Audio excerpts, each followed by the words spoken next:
I've been preoccupied of late with questions of morality. Of right and wrong. Good and evil. Don't say his name. Perhaps this would be easier if you tell me what you've done. How did it happen? There was something. You think this is still about you? I'm not seeking forgiveness for what I've done, Father. I'm asking forgiveness for what I'm about to do. Now that's a tagline, so start the show!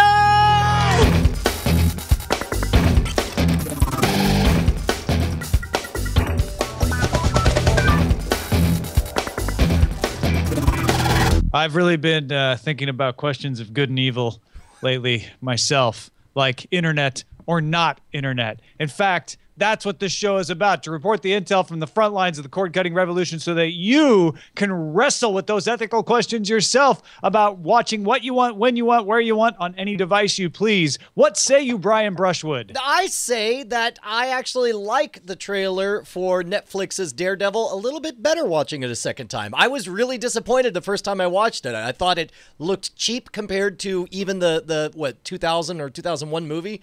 But now looking at it, I could be talked into it. I felt the same way the second time I looked at it. The first time I was like, there's just not a lot of visuals here. And then TVZ Gone in the chat room earlier made fun of me. He's like, well, yeah, Daredevil, duh, not a lot of visuals. But no, I just meant like, I'm not getting a visual feel for what the show is going to look like. It is a television show. And then the second time through, I'm like, oh, I guess I'm not supposed to. This is a teaser trailer after all. Yeah, dude, we've got trailer mania. Like, I remember reading an entire article about how the Ant-Man trailer may be part of a larger strategy to on purpose make it look generic, just so that they can let it's Paul Rudd, right? They can let him really bust out and bring more of the character to it. Like, it's a multi-phase strategy. What a weird world we live in, man. Yeah. But we have a wonderful guest to join us and talk about this weird world today. Malango from the Rambling Movie Minute is with us. How's it going, man? Hey, I'm good. Yeah, by the way, dancing to the theme song. So, by the way, people who have been listening, especially going through our most recent winter movie draft, Malango's the one who put together that amazing PDF that exactly predicted the outcome of everything. You nailed it, man. It was one of our best letters we've ever gotten, man. Well done. Yeah, thank you guys. That was actually fun putting together. So I'm glad. Hopefully, I have more stuff to contribute that along the lines of movies. Well, and it's funny because we got your breakdown, and then I guess it's your co-host on the Rambling Movie Minute tweeted me saying like, here's why we were all angry at Malango. And I was like, wait, what? And then I look and I'm like, wait a minute, Malango has a show? He's talking about this? And then now they're name dropping us and saying how Cordkillers needs to promote it. Where can people check out the Rambling Movie Minute? Yeah, you can check it out on YouTube. We will be having a website coming out soon that will direct everything that we do, but yeah, you can check out some of our shows there, and it's really fun. It's a very simple concept. It's just a bunch of us getting together and talking movies and whatever. And for folks who are very literal minded, it is going to be more than a minute. It's 30 times better than you thought it was. Yeah. You thought it was just a minute, you're in for it. All right, let's get to our primary target. People are very excited on Twitter this morning. It was like Christmas. Everybody's like, hey, Sling TV opened up. Tom, did you see? Brian, did you see it? We can get Sling TV. Sling TV is ready. Anybody can sign up now. And they added channels. AMC's going to join in the coming weeks. And the sports package is there. And it's got like SEC Network and ESPN News and ESPNU. Did you sign up? Did you sign up? Brian, did you sign up? I tried real hard to. I went to sling.com and it said enter your login stuff. And it's like there's a little hyperlink that says I don't have one. I'm like, well, this is clearly what I got to click on to sign up for the service. And then it sat there and I watched a spinning pinwheel for 18 freaking years. I guess they're getting hammered. Sounds like it. I was able to watch Sling TV earlier today because I was checking to see if AMC maybe popped up early or something, but it hadn't. They also announced today that El Rey and Galavision, both Spanish language channels, are going to be added, but they actually showed up, I think, Friday night for me. So they've been there for a while. But man, this sports package is crazy. I mentioned ESPN News and ESPNU, but Universal Sports, which broadcasts like the Olympics because it's part of NBC, Univision Deportes for soccer games, beIN Sports, which is a Qatari-owned sports channel, ESPN Buzzer Beater, and ESPN Bases Loaded, and ESPN Goal Line. They have all the ESPNs. And, of course, for the ESPN fans, the best part is Watch ESPN's app is now working. But let me tell you, for the sports fans, that's going to get you very excited. You've got a lot of choices there for $5 a month that you can add on to that basic $20. But AMC coming, now I don't know. I'm curious, is this going to be part of the main $20 or are they going to put it in one of the add-on packs? AMC coming, I think, is a big deal for a lot of people, the way HGTV and food is for a lot of people. Absolutely. And to be honest, I probably would pay $5 just for AMC. And I guess, is IFC under the AMC, the same company, right? Is that correct? I think you're right. Yeah. They, and to be honest, this is something I just went through because we were going to watch Better Call Saul, and I was shocked to realize I'm paying like $80 for no contract Uverse, which again has been a fine service for what it is. But then I go and I don't even have AMC, and it's like this is going to knock out so much of my kids' programming. It's gonna be something that the kids can watch their latest stuff. Dude, I got to tell you, it's this thing is a slam dunk. I'm going to jump on it, and I think my brief respite back in the land of cable time is about to come to a close. I think I'm jumping off again. Yeah, I was checking this out earlier, and based on last week's episode, I was looking into this, and with the additions to the sports stuff, I was talking my wife into this. I think this would be a good reason to cancel my cable. Well, and this is that sort of middle of the road situation where because oftentimes it's the spouse that doesn't want to give up cable, it's too comfortable or whatever. But if this is the case where you're able to jump out, I mean, I think it's fantastic. I think it could really work. It's really interesting. So I don't get. Do you subscribe to cable now, Malango? Yeah, I subscribe to cable. The awesome Comcast that is. Yeah, so I subscribe to Comcast. The one caveat that Comcast has me hooked into is I have a pretty high internet speed, and I got bundled in with HBO. So that's actually the only thing keeping me on Comcast is the HBO subscription. But I mean, and it's, although it does sound like the rumors are, the chatter is, and of course none of this confirmed, but that HBO Go standalone service will be available before Game of Thrones, which again was the only other. I was all set to talk myself into keeping cable just a little while longer for the run of Better Call Saul and for HBO Go, but given that I don't even have either of those right now, it's like I'm not going to double down and spend more than $80. Don't forget, there are also some rumblings out there that the technical integration of the new HBO internet-only service, which we keep calling HBO Go, but it may not have that name. Correct. HBO Go is for people who subscribe to HBO elsewhere. But whatever it's end up being called, there's talk that it might miss the Game of Thrones premiere because they switched, remember, from an internal product to MLB Advanced Media. So I'm wary about whether it's actually going to hit that premiere date or not. I don't want to hear this, Tom Merritt. This is not what I wanted. But yeah, I think Sling TV is nailing it. I can't wait for AMC to show up there. Tell you what, with like you, Brian, when HBO comes along and AMC is on here, I don't see any reason to have another cable package for a lot of people. And some people are like, Scotty Rowland was saying one stream kills it for me. I get that. If you pay for two accounts, is it still cheaper than cable? That would be my question. Oh, maybe it wow. Dude, yeah, one for you, one for the kids or something to share. That's a really good point. Oh, doggone it. I had a thought I was going to queue up, but in many ways, Sling is more and more resembling my fictitious proposed fig leaf virtual cable network, where it's just like, it's something that you buy just so you can authenticate all of your channels. And it's looking more like that, especially with the ESPN, the Watch ESPN app. Well, yeah, as a couple of stories pointed out, with Watch ESPN, you get access to shows that you have to pay an extra $5 to get through Sling TV on some of those other networks, things like ESPN News and ESPNU. So I don't know. Some people may just be like, I watch ESPN. That's all I need. I'm going to get Sling TV and get that. But I don't know. It's an odyssey that we're traveling on here, Brian. An odyssey of wait a minute. I know what you're up to this time. You're talking about the mysterious number 2001, which just happens to be the exact number of patrons that we have right now at patreon.com/Cordkillers. The folks who keep us loud, live, and independent as hell. Thank you to everybody who's throwing us money, and we've got a bit of Patreon drama, Dramatron that we'll talk about with some letters later on. All right, let's get into some signals intelligence. Thank you, patrons. You made this happen.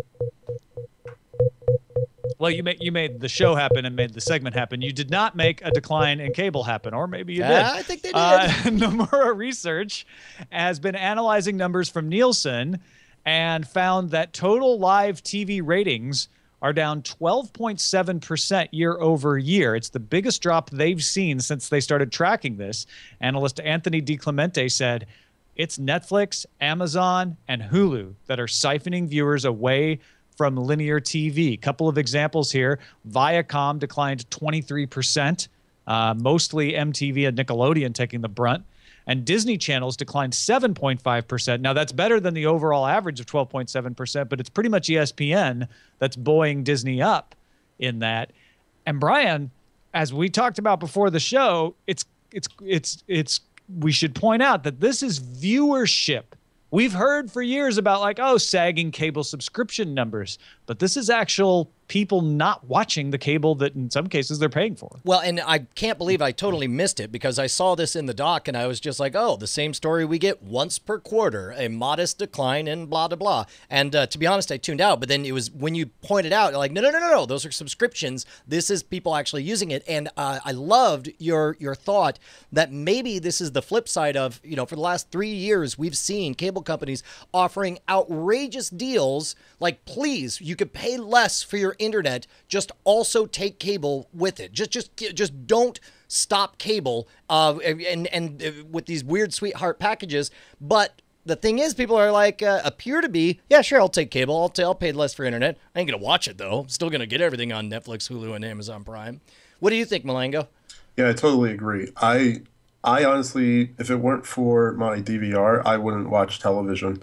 I live through the computer anyway, so a lot of the content that I get is not on the television. And actually, if it weren't for ESPN Go and watching some games on my computer, the only other time I watch ESPN is at the gym. So and that's kind of just on by nature. I hadn't even thought about that kind of passive TV watching because I think it has probably been half a decade. I think Steve Jobs dying was the last time I turned on a television and went to a news network. And yet I see MSNBC, CNN, and Fox News all the time, but it's always in situations like that. I'm always reading the closed caption while I'm, working out. Yeah. Go ahead, Malango. I was also going to say, just with the content that's coming on to like Netflix and also Amazon, I'm more intrigued on the new content that's coming to those networks than I guess what I'm really seeing on television. And I think this was the long bet. A long time ago, Netflix was fighting and fighting. Like, we would love to have your television shows. Remember, there was a period where Heroes was showing up on Netflix the night after, and there was thoughts like, oh, maybe Netflix will compete with Hulu as a catch-up service. And then the TV networks turned away from that. And that's when Netflix realized, well, if we can't get new stuff that way, we'll just make it ourselves. Right? They got forced into this, and now they're executing on it. Amazon and Hulu are doing this too, and people are realizing, well, it's actually easier for me to just go to Hulu and watch a show than DVR it, and maybe the DVR Pass. DVR Pass screwed up for me this week on an episode of the Americans, and so I actually had to go elsewhere to watch it because the DVR screwed up. And people are like, yeah, I don't want to have to, even though it's not that hard. It's so much easier to just go to a website, type in the show I want to watch, and watch it. And as Malango is pointing out, a lot of times the show you want to watch isn't on TV anyway. So you sit down and it's like, well, I could watch this TV on broadcast or cable, or I could watch House of Cards, or I could watch Marco Polo, or I could watch Transparent. And people are choosing those internet-only services more often. Wrap your mind around this fact. My 7-year-old will very likely, by the time she's an adult, never be able to remember a time that she couldn't speak into some object and just say what she wanted to watch and have it immediately show up. You know, the fact that we have a Fire TV stick, and that's what Josie does, means, and you know, she's at that age where it'll never lock in. So even now, if I were to explain to her how cable worked, I would say, well, there are each channel, and by the way, there are things called channels. They're like competing companies, and each has a code that you have to memorize. You have to memorize a 4-digit code that is associated with each channel. It's sort of like an IP address for programming. And each channel, each company only wants to show their content, and they decide when it's going to be. And you got to kind of wait for it and then catch it. And if you have a recording, then great, you can watch it later. But if you don't, well, then there's nothing you could do. You just missed it. And it's like, even as I'm speaking this word, it sounds like I'm talking about a telegraph. I mean, it's ridiculous. The whole setup, it's got to be catching up now. It's one of the things I love about Sling TV, actually, just going back to that for a second, is no channel numbers. I can just do a search for a program, and if it's in their inventory of on-demand, because they do, for some channels, a 3-day catch-up, I can find it. And the interface on the Roku is a little janky, I think, but when you're using it on the desktop or the laptop, it's great. It's just point and click, and you can find exactly what you want to watch, and everything's by logo. You don't look. There's no numbers. There's no need for numbers. What is this? Like you say, I'm not sending a telegram. How is Roku on the discovery side of things? If you're watching, like, I think Netflix's recommendation engine is really pretty good. Like, if I finish watching Marco Polo, I think it'll do a good job of saying, like, hey, you're done with that. If you liked it, we're pretty sure you'll like this too. Is Roku good with that? Because that's the one thing. Is Roku good or Sling? No, well, either one. I mean, because to be honest, the old model was spend a metric crap ton of money on advertising for everything and tell people to go to one of their 3 choices for all their entertainment. And nowadays, you know, we have much more specific niches and genres. But I wonder if there's this middle layer of discovery that will be perceived as a valuable service. And I'm wondering how. I don't think we've talked very much about the discovery side of things for any of those big 3: Hulu, Netflix, Amazon. Roku has a cross-platform search, but remember, Roku plays Netflix and Roku plays Amazon, so it's a little bit of a different thing. They do have ads that are targeted to what they know about you, and those tend to be very relevant. When you're talking about, like, you watch this, so you'll watch that, that's in-app. So that's less of a Roku thing. That's more of a Netflix thing. When I'm on Netflix on Roku, I get that. Okay. Does that answer your question? Yeah. No, I guess I would have figured that Roku an app to the machine it runs on. So no, yeah, you're right. But it's just that Roku, its entire job is. I guess I just assumed that Roku pays attention to what you're using on each app and might do helpful crossovers or But I guess I'm wishing for something closer to can I stream it or. Well, Roku's no different services. than Fire TV in that respect. Yeah, I guess you're right. I forget that there are different environments. Malongo, what devices do you use to watch all your media? Right now I'm using Chromecast. I'm really excited about that Windows 10 stick whenever that comes out. But right now I'm using a Chromecast, and the Roku that I did have, I gave to my parents-in-law because it was easier for them to find stuff on it. So, and I have a smart TV, which, Do you ever use any of the smart features?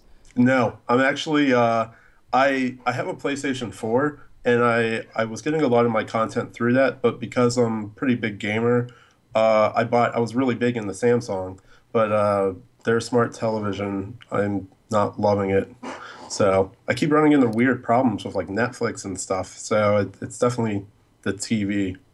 Well, speaking of Samsung, Tom, do you want to touch real quick on the story we talked about on DTNS? We could do a little cartoon crossover here. If people want the full discussion, go to dailytechnewsshow.com. Brian was on the show today and we talked about this, but there's a policy that Samsung has in their privacy policy that the Samsung Smart TV will listen to you all the time. And anything you say in the room could be sent to a third party. Now, in actuality, it's not the way the Samsung TV works. It only takes the part after you say hi TV and sends that to the speech recognition processor. I believe it's Nuance to process that part. But their privacy policy was written so widely that everyone freaked out. Is like, so you're basically saying you're listening all the time and sending it to people I don't know, and you won't tell me who they are. It makes so much sense now.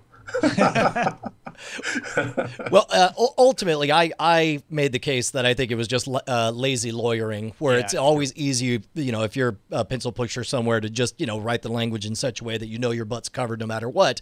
And I'm sure this person didn't realize what a PR disaster it could be to have verbiage that side by side was virtually indistinguishable from the description of the screens in 1984, which several blogs did.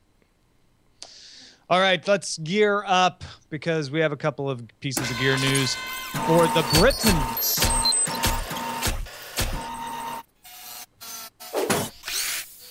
If you're in England, you can buy a Roku that only does Sky TV. It's called the Now TV. It's actually made by Roku for Sky, and it lets you pick from 3 bundles: sports, movies, and entertainment. You can have 1, 2, or 3.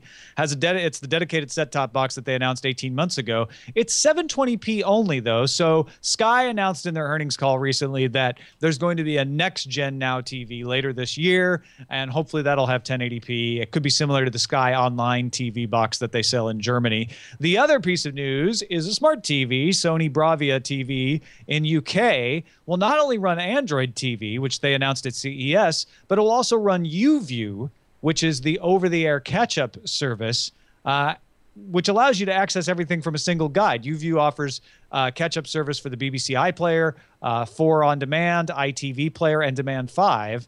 So we don't know exactly how this is going to work, but essentially you'll get the best of Android TV, your Netflixes and et cetera, and then you'll get the YouView stuff. Yeah, have we covered YouView before? I'm sure we've mentioned it in passing, but we haven't gotten hands-on for sure with any of that. Yeah, and so these are all basically YouView is retrieving the programming from individual channel websites, correct? Over the air. It takes all the over-the-air channels.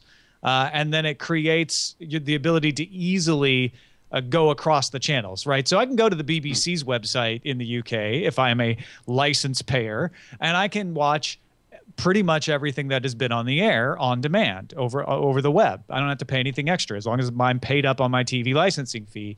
And what YouView does, it says, okay, we're going to take that from the BBC player, and then we're going to take a similar thing from Channel 4, and then we're going to take the ITV channel stuff, and we'll package it all together. It's the online companion to Freeview, which is a box that makes it easy to get all the channels that you get over the air. Got it. That sounds good. Malango, do you have an opinion about British people?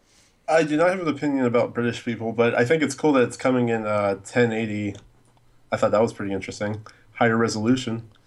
Yeah, it's weird how the hardware is moving at a different pace than the over the internet, over the top streams. Like already, I've been so inundated with 4K everything for years now that just hearing like 1080p.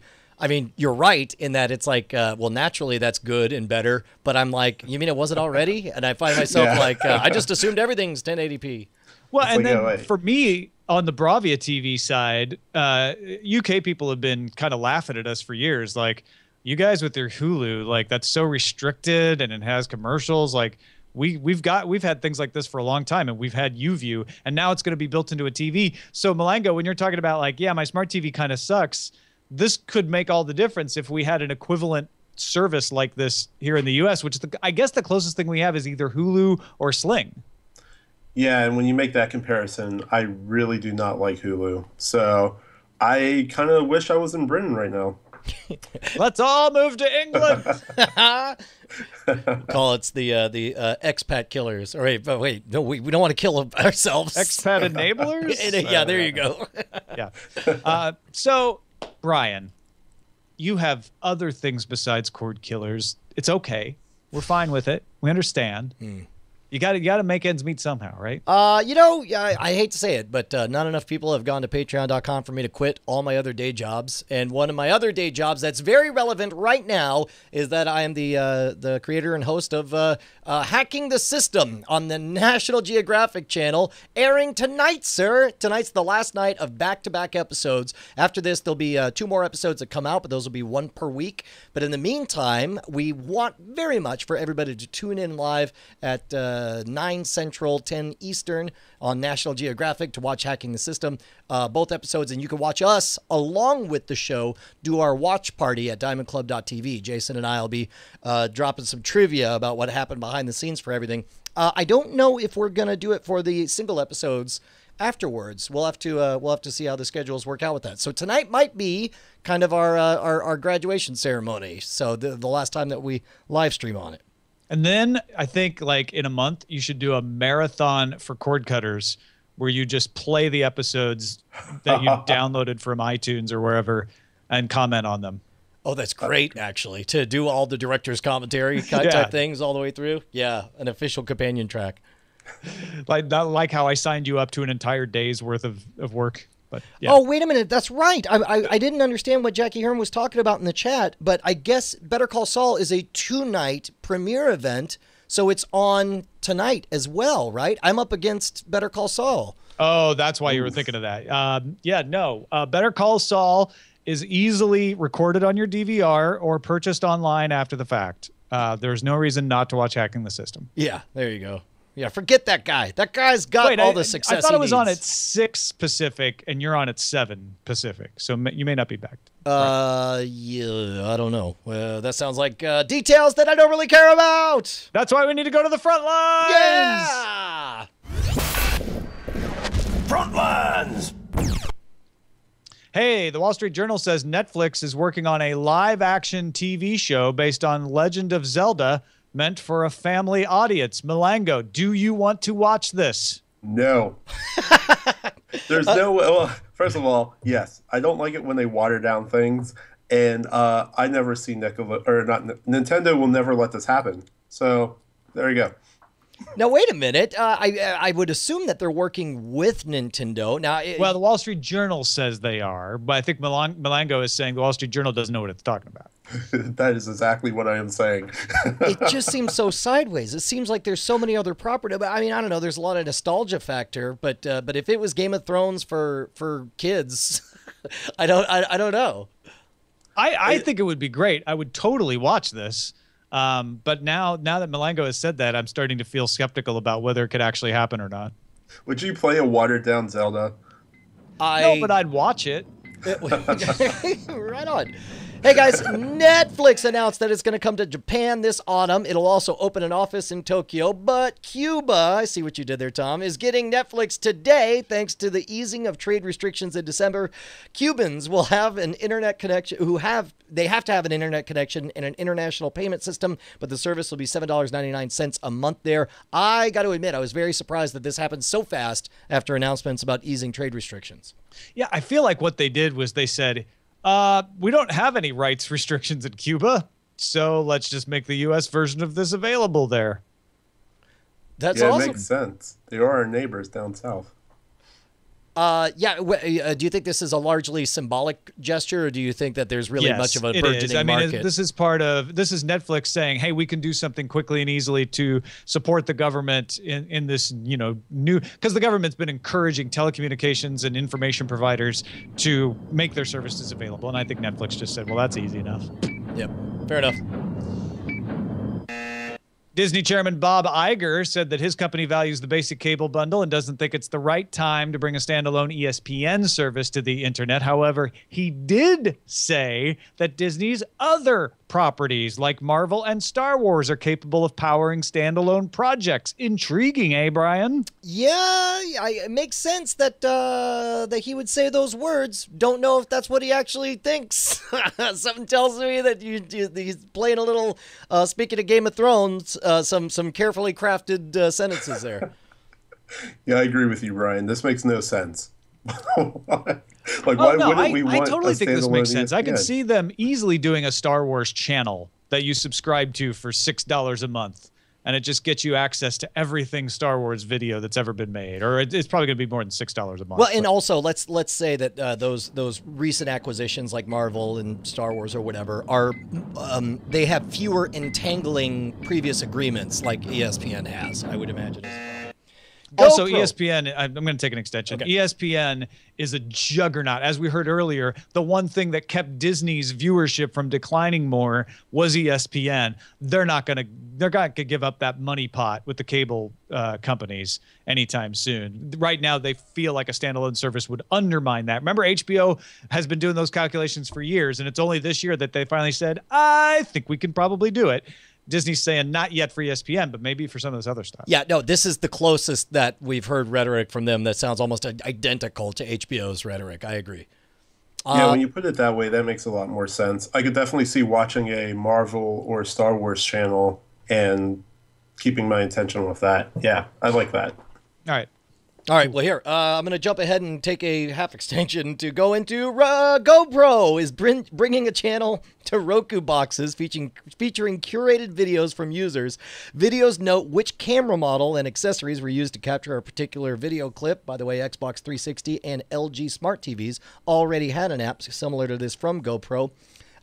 It's so weird because I read those words and I think that's dumb crap that nobody cares about. But then also I think people do care about it. I think I don't care about it. And it's the kind of, I don't think dumb crap that nobody cares about, but I think I'd probably watch that once and be like, well, that was interesting and never go back. But it does seem like GoPro's onto something, like make the camera, make the content. It's as if YouTube had never been bought by Google, but sold video equipment. Well, and let's, I'll take an extension on this preemptively.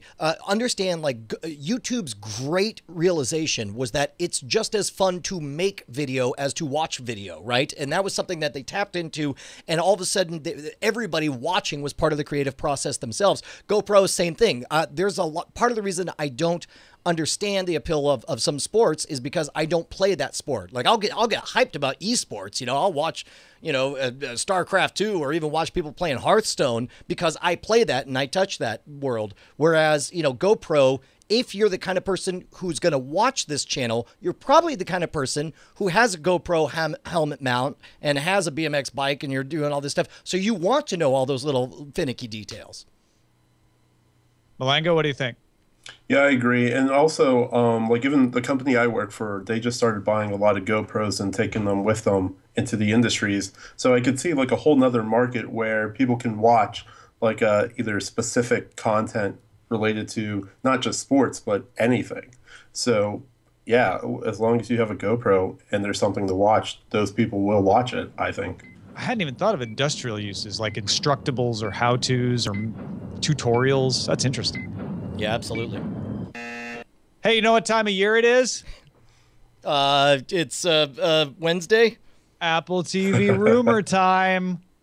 It's that time of year, Brian. Oh, come on, Tom. Every day is Apple TV rumor day. Oh, no. Once a year, we get the big one, and the 2015 model has Apple sitting down with programmers again. We haven't heard that one in a couple of years. It's always been with cable companies the last 2 years, but they went back retro, and this year's rumor is fitted out with discussions with programmers trying to cobble together a streaming service of bundles of programming they could offer through iTunes, not through Apple TV.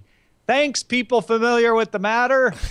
I'm going to take an extension on this one, too. Here's the thing, is in war, they say that the military is always preparing for the last war that they fought, right? Which is always bad. You know, you build a bunch of tanks, and then you go into Vietnam, and you're like, oops. And then you, et cetera, right? I feel like that's what Apple's doing. I feel like they're treating this as if they're still working on it.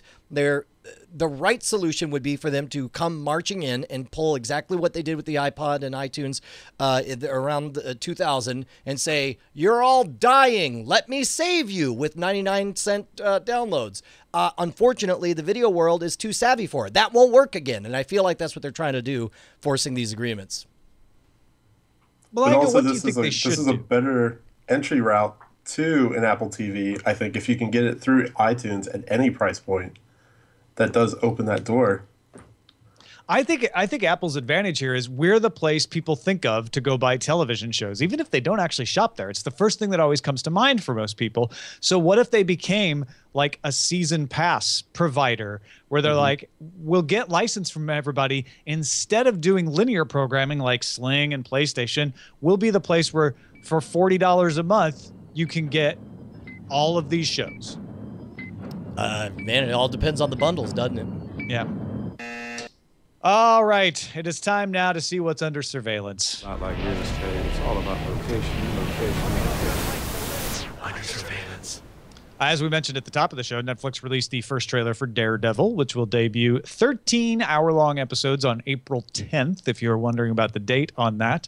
But that's really all the news we have. Brian, what have you been watching? I did watch Hacking the System last week, 2 episodes back-to-back new episodes. I think we did Hacking to Win and I forgot what the other one was. The restaurant one. Restaurant. Oh, that was this week. Oh, dude, that one stuck in my head all week long. I was at Jay Nichols' restaurant, this diner restaurant, and I was sitting there thinking of everything from that episode. Like, I did not send a note to the chef because it's not quite that fancy of a restaurant, and I didn't feel like it was that necessary. Right. But I was like, making sure to smile and be friendly, and like that one really stuck with me for some reason. Yeah, it's funny because especially on a show,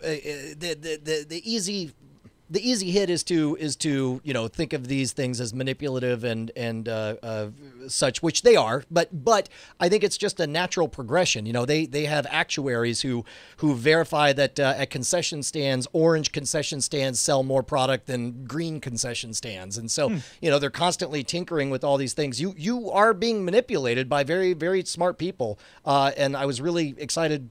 I don't know that so much content made it into that restaurant episode.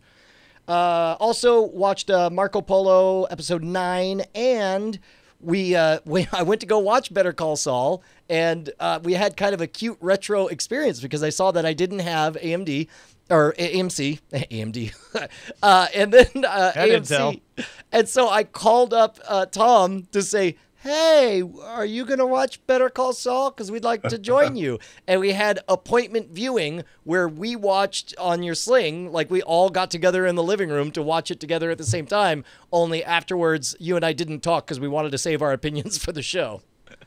Yeah, it was actually funny because I felt bad. We didn't watch it live because we needed to go get tacos. It's a long story why, but it was important to get tacos. And so I was like making Brian wait. But it was totally fun. Just like, all right, we're starting it now. There we go. We will save most of our opinions for spoiler time, but overall enjoyed it and felt like it was half an episode. I can't wait to see the second episode, which feels like it will fulfill the first one. I'm gonna save all my. You're gonna save it all. I'm gonna save it all. I'm just going to run through all the stuff I've been watching. I've continued to watch Star Wars Rebels, which is very 7-year-old friendly, but it really has the Star Wars feel, and I enjoy it. It's a good mind, turn your mind off and watch and get a little Star Wars in your head. Arrow, Agent Carter, The Flash are all fulfilling my superhero need quite well. They're all doing great stuff in very different ways. Probably Agent Carter and Arrow are doing it for me a little more than The Flash right now. But that's just kind of where those stories are. We'll talk about Marco Polo and The Shield on Spoiler in Time. I did watch Walking Dead season premiere. We'll talk about that with Brian in the emails as well. And Bob's Burgers has become my go-to when I just need to have something on and I'm kind of tired. I'll tell you what, man. Fire up Netflix.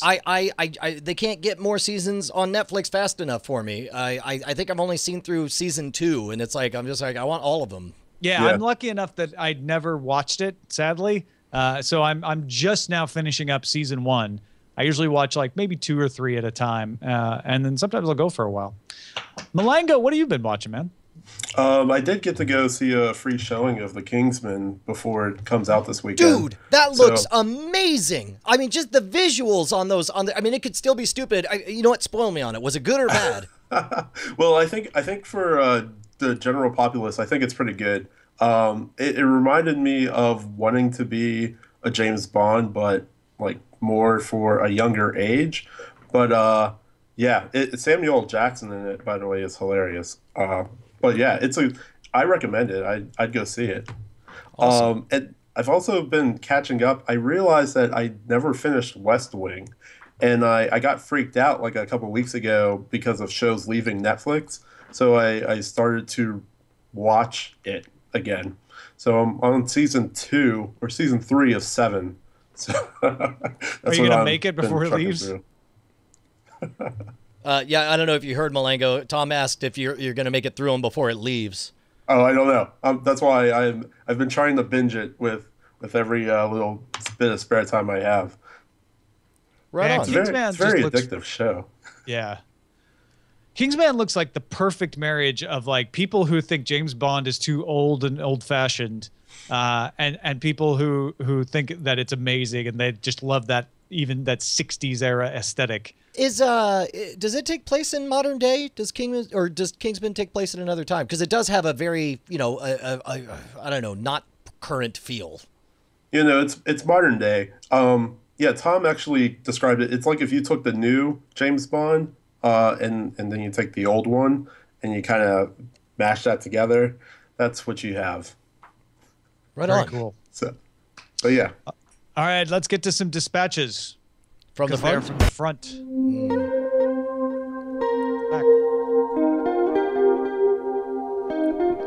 Hey, Tom.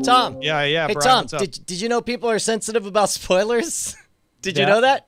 No, I Yeah. I guess I'd maybe gathered a rumor here or there. But Gino sent in this helpful missive. Every once in a while, you'll read an email where someone's responding to things you've said during spoiler in time, and it ends up being possibly a little spoilery in itself. Have you considered adding an official email response section to spoiler in time? Get a little more audience participation. Just a thought, Gino.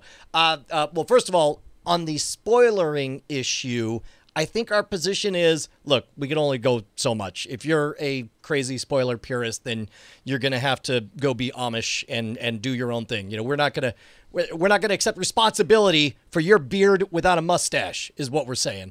However, that's a great idea about adding comments to the Spoiler in Time program. And especially as we look to have Spoiler in Time have its own separate feed, we'd like to, flesh that out in that interaction so it's a little more of a program. listen, Spoiler in Time is like that child that's finally growing up.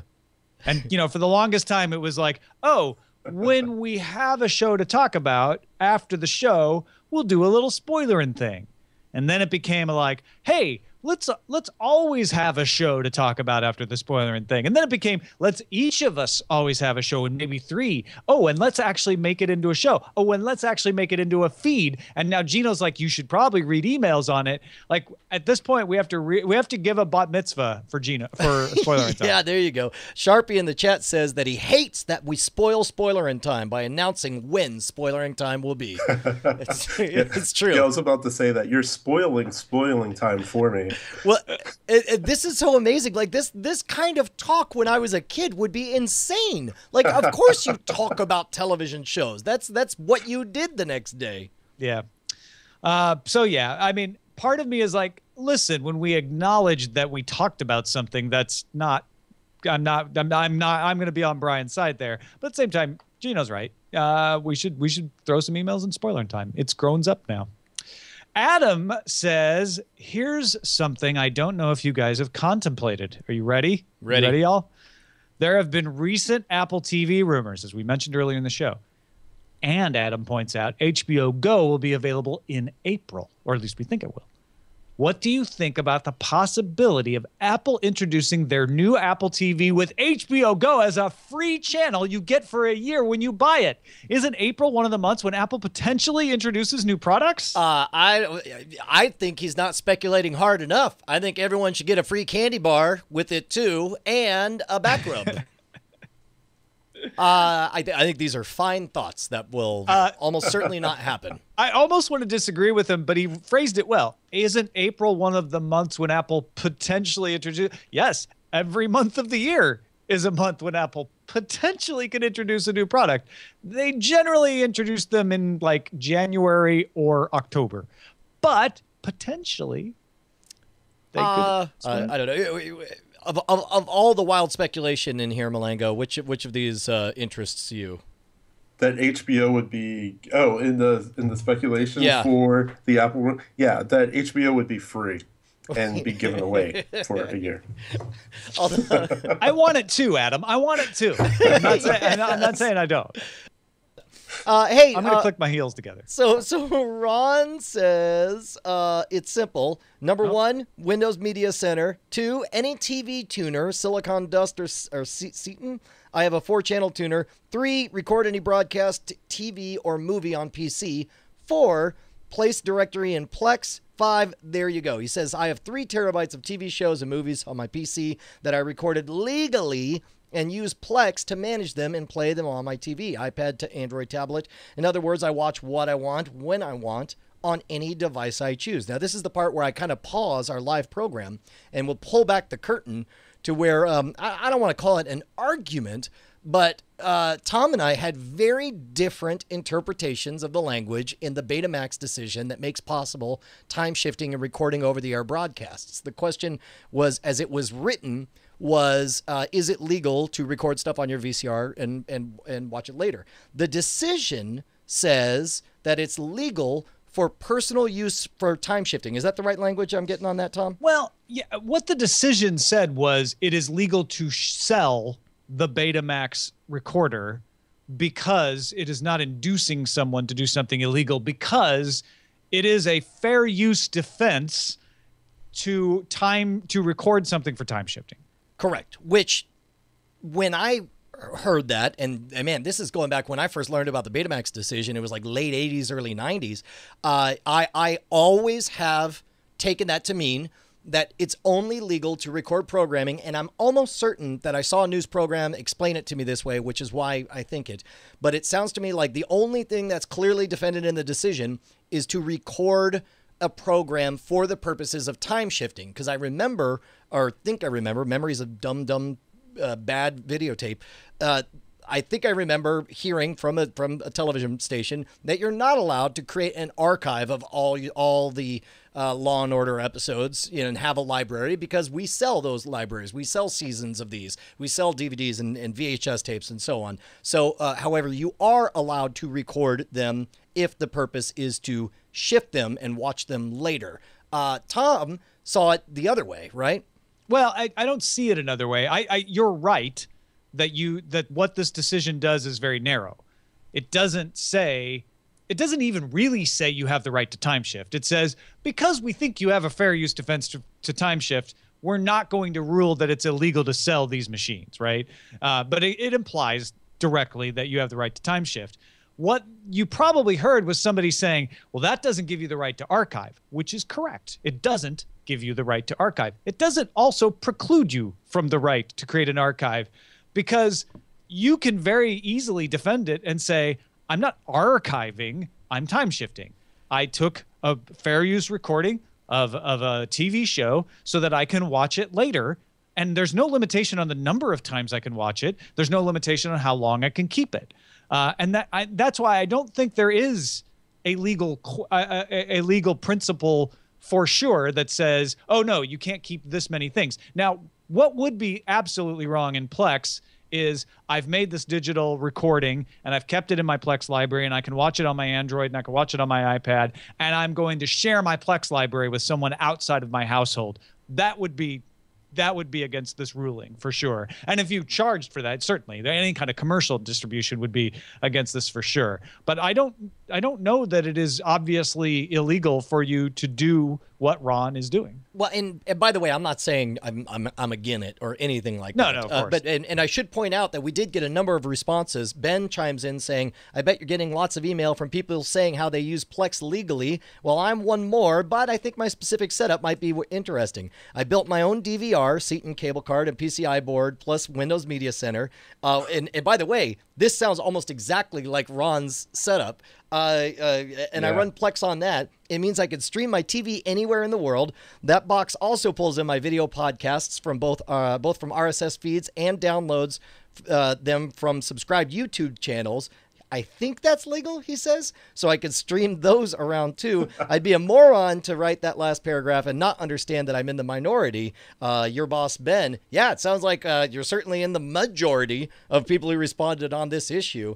But we would love it if anyone is a lawyer and could tell us if any of this territory has been clearly defined. Are you allowed to keep an archive? That's kind of a separate question that Brian and I got distracted about. Like, well, no, wait a minute. I don't think that is actually illegal, but is it legal? On the other hand, going back to Ron's original point, which was it's simple. Windows Media Center, any TV tuner, you just lost 80% of the people. Yep. That's what I was going to say. Yeah. If all of this gray area, like once he said it's simple, That's where he lost me. And what's funny is I know there's another step after simple.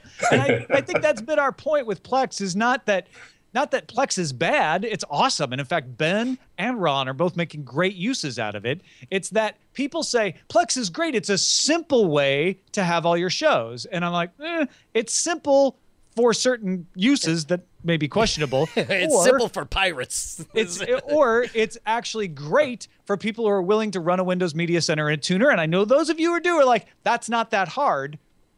That is actually harder for some people than you might think. And the idea of Plex is that I don't have to think, right? So I'm not saying Plex is bad ever. Plex is awesome. Plex is not the solution for a lot of people who don't want to tinker at all. Yep, agreed. Bill chimes in saying, now that The Walking Dead is done with their break, will you guys be including it in the spoiler in time? Yes, and I apologize that I didn't get all the way caught up. I know the premiere was last night. I didn't get to catch it, so I will make this promise. I will watch the remaining 2 episodes from before the break, and also this most recent episode, so that I should have 4 episodes fresh in my brain when we talk about it on Spoiler in Time next week. And we'll continue to follow it throughout its run. My guess is we're about to enter a couple of months of Better Call Saul and Walking Dead spoiler in, right?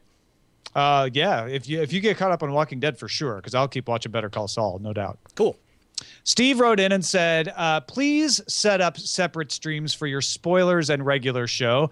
I don't like or listen to your spoiler in show. I also don't like that Patreon charges for that, so I have my donation capped at $4 per month. If you change it, and Patreon too, then when and if you do 5 Cordkillers in a month or more than 48 a year, you'll get more money. Also, Rabbit TV. Have you ever mentioned? It's a decent aggregator of online content for playing on a computer or cast to your TV. Dealing with the last first, Rabbit TV is a subscription service that gives you access to stuff you can get for free over the internet. Anyway, it might be good if you're just not savvy and you don't want to spend the time finding it, but it's not stuff that you would normally have to pay to get. Yes. Now let's go to the first part. Can we explain clearly? And it occurred to me, I got a little feathers ruffled about the idea that you're paying for spoiler in time. You are not. Anyone who is a patron is not paying for spoiler in time. You are paying for our program. You are keeping it afloat. A benefit that we want to give you is that you get earlier access to essentially the second half of our program, in which we focus on content. Remember, we're a show about watching what you want, when you want, on whatever device you want. The last 2 get focused on in the first part of the program, and the spoiler in time is covering the what you want part of things. The problem, Tom, I don't know. I thought we were pretty clear on that, but I guess Steve definitely feels like, well, I don't know why I'm buying spoiler in time. You're not doing that. You're keeping us afloat. Yeah, you're paying for a week. We did a kludge to use the Patreon system in a way that would charge you for that week by calling it charging you for spoiler in time, because that makes it easy to put the link in the email you get. But that's the only reason it's like that. You're paying for both Cordkillers and spoiler in time. So I guess if you're Steve and you don't want to support spoiler in time, you should take your cap off and say, I will donate for every week, but cut the amount in half because you're paying for both. Like I don't want to know that I'm supporting any spoilering. I don't like it. I'm gonna get it. But yeah, it's just a hack on Patreon to be like, oh, well, we want you to have access to this link, so we'll call it paying for that. Yes. But there's one spoiler in time for every Cordkillers, so essentially it's just supporting the week's worth. And by the way, and we're not going to read the email, but one of the proposed solutions that somebody sent in was, hey, it would make it easier. Why not delay both programs by 2 days, and then everyone will feel good about it. And so we don't want to do that either. Honestly, I don't even care about keeping the spoiler in time access early. It's a value for value model. If you get some value out of what we're doing and you want to support us with a little bit of money, that's all we're asking, and we love it. And we give you that link earlier because it's easy for us to do. And we do want to space out Cordkillers and spoiler in time in the feeds for people so that they don't run up against each other in the feeds. But honestly, if you're supporting us, we hope you're supporting us just because you like the content. Yep, absolutely. You know who likes the content is Angie, who says, "Hi, Brian and Tom. Love you guys. Wanted to quickly share my cord-cutting journey." Shout out to Chet Page. I switched from internet and no cable to cable plus internet. The only reason being that my bill is way cheaper now than it ever was without cable. I now pay $75 a month with cable, DVR, and internet, and used to pay $85 a month just for internet. I don't know about internet speed, but I know I could download a whole HD movie from iTunes in about 5 minutes, and before it would take around 15. Also, they didn't make me sign up for a contract, so I'm not tied up to them. Is this new strategy from cable companies to keep customers? If so, it definitely worked for me. Yeah, it worked for you. Yes, it's working for a bunch of other people, except for the people who want their content viewed on cable, because apparently it's not working out to the tune of a 12% loss this last, was it month or quarter? It was a year over year for January. That's right. So I think it was for the month. Yeah. Malengo, is that why you have cable? Is it just keep things cheaper? Yeah, actually, that's totally why. In the last year, I've had FiOS, like door-to-door salesmen, come to my door and try and get me to switch. They're like, "Hey, FiOS is in your area," and I said, "Guys, I've tried. I've looked at the comparisons. You can't beat the price that I'm getting at Comcast." And they go through their whole checklist, and yeah, that's why I'm still a Comcast. It's until the other things come out that just make it easier for me to just say, whatever. I don't need the television anymore. But compared to other things, it's a really good price point that I'm paying at Comcast. What part of the country are you in? I am in Pittsburgh, Pennsylvania. Oh, okay, right on. Yep. It's I'm just thrilled to hear that you have options, because that's the number one complaint that we hear from a lot of folks, especially in rural areas, is that they don't have a choice. Holy cow, if you guys want to send in your thoughts, write us at cordkillers@gmail.com or head on over to cordkillers.com and post a comment. Where can people see more of you, Malengo? You can follow me on Twitter at Rambling Mango. My co-host and I are working on a website that will conjugate all of our stuff, but you can find our show on YouTube at Rambling Movie Minute, and hopefully there'll be other shows that will be coming soon that hopefully will tailor towards the draft. So I'm really excited about that. All right on. This, as a matter of fact, as we go into the summer season, maybe we could get. It's always crowded, but we always have somebody drop out last minute. Maybe we can get you guys on as a team to join us in the movie draft. Although that would make you no partial. pressure, right? Yeah. Yeah, but he's the guy that predicted exactly how it was going to do, which means he's going to win, Brian. No, sure it's terrible. Yeah, but yeah, dude, he wasn't there. He hasn't gone through the ringer of the auction process where everything goes sideways. Different when you meet the enemy. All your battle plans fall apart. Exactly. So true. Well, so true. $1 a show. It's all we ask. Thank you for watching Hardcore Killers. Hardcore Killers. Hardcore Killers. Perfect. Roll credits. And we're done. You can find us on Mondays at 4 p.m. Pacific. We'll see you at cordkillers.com.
Diamond Club hopes you have enjoyed this program.